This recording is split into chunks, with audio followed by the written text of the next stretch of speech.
Hello, first graders. I have 5 vocabulary words to share with you, so I'd like you to turn your listening ears on. Remember, we're not really focusing on trying to read or spell these words, but we want to listen to what they mean so that we know when we hear them in the text that we're going to read, and so we know that we can use them in our own vocabulary when we're speaking. So, the first word I would like to share with you, I'm going to say it and then I want you to say it. That word is observe. Say it. Observe. And today I have some pictures to go along with our words. So to observe something means to watch or to look at it. And specifically to look at something carefully.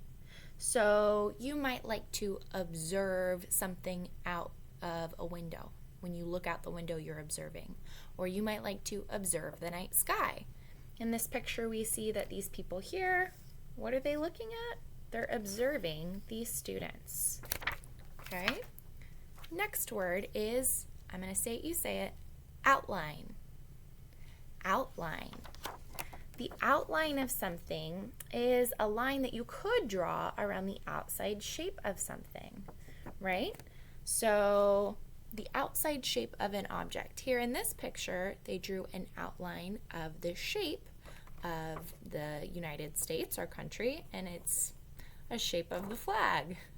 Interesting. Another way to think of outline is if you were to put your hand flat on a piece of paper, and I know we've done this, and to trace around the edge of your hand, you're tracing around the outline of your hand. So that's our second word, outline. Next word is, I say it, you say it, increase. Increase. The word increase means to get bigger in size or to get bigger in number. So as you get older, your age increases. As you get taller, your height increases.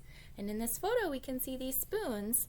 The size increases as they start smaller and then they get bigger, right? So increase means to get bigger in size or number. Next word, well, the next 2 words are scorch and blaze.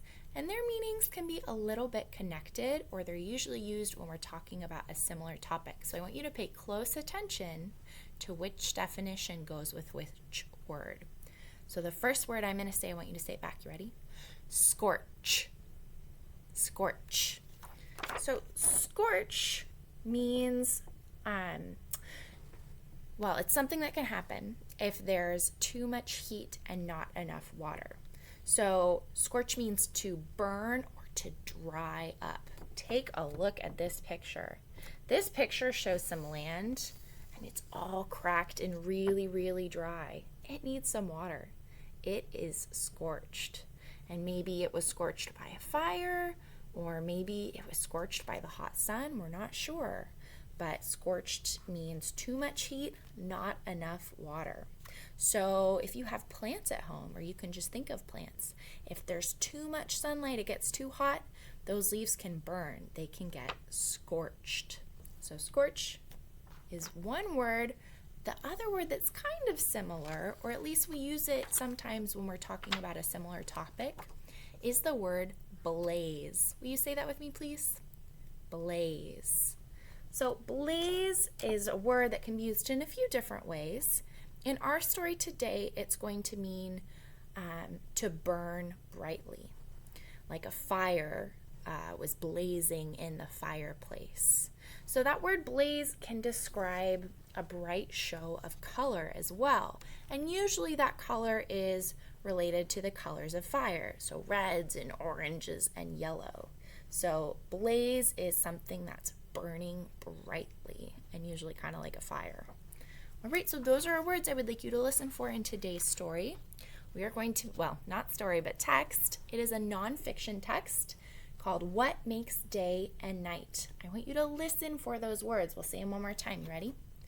Outline, increase, blaze, scorch, observe. Those are the words I want you to listen for, and if you hear them at home, do this.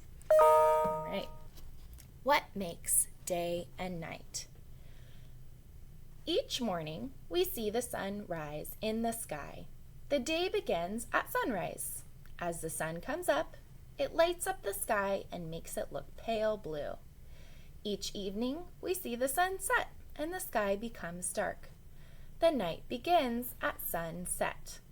The sun is a giant ball of blazing gases. Deep inside the sun, many explosions are taking place all the time. These explosions make the sun very hot and bright. The sun is so hot that it scorches anything that gets too close to it.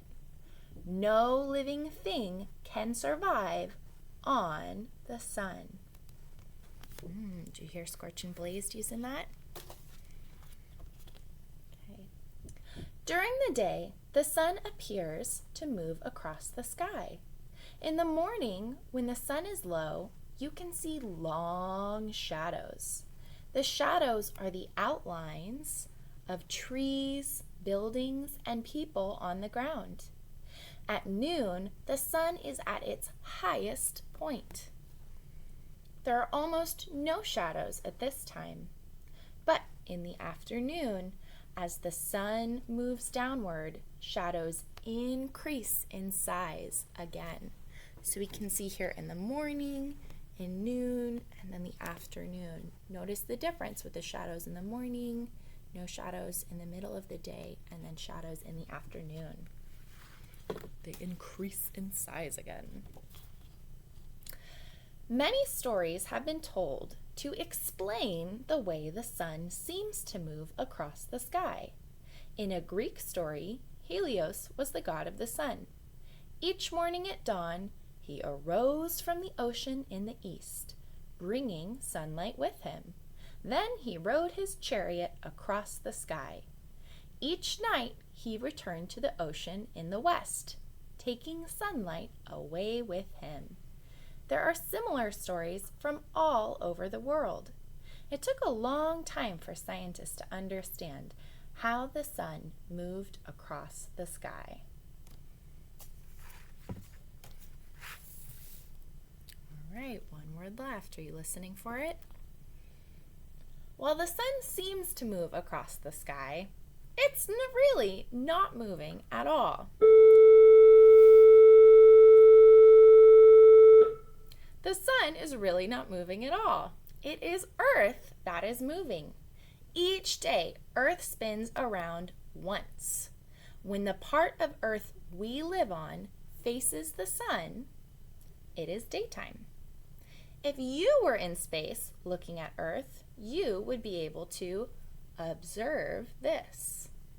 When the part of Earth we live on turns away from the sun, the sky is dark. It is night. In the night sky, we can see the moon and stars. Our Earth is always spinning. It never stops. As Earth turns, we are always moving from day to night and from night to day. All right, thank you for being respectful listeners. I'd like you to please go, with parents' help, take our vocab quiz, see if you can match those words with their definitions. And I hope you have a great rest of your day.